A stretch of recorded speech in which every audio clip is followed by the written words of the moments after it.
বদলে দিতে হবে।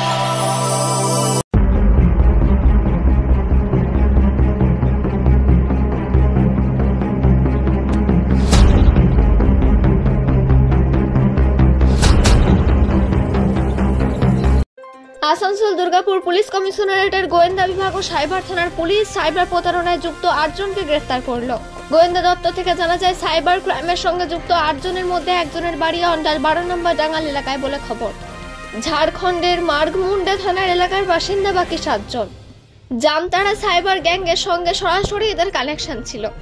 এরা মূলত কলেজে পড়াশোনা করা নাম করে বাড়িটি ভাড়া নেয় ভাড়াটিয়ার কাছ থেকে। বিগত 3 মাস ধরে সাইবার প্রতারণা চালিয়ে যাচ্ছিল ওরা। অন্ডাল থেকে জিৎ মিশ্রা, রিপোর্ট নিউজে।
আমাদের একটা স্পেশাল সাইবার অবজারভেশন পোর্টাল আছে, তার মাধ্যমে আমরা দেখতে পাই, মানে আমাদের উপর থেকে সুপিরিয়ারাই বলেন বা দেখতে পাই আমরা যে 8 জনে মিলে বা কোথাও একটা সাইবার ফ্রড হচ্ছে।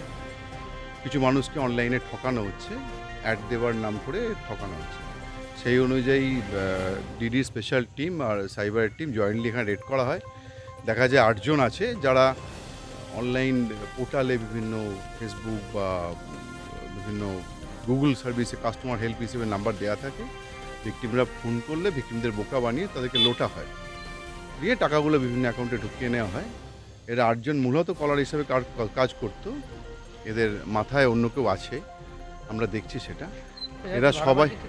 এরা ভাড়া বাড়িতে ছিল।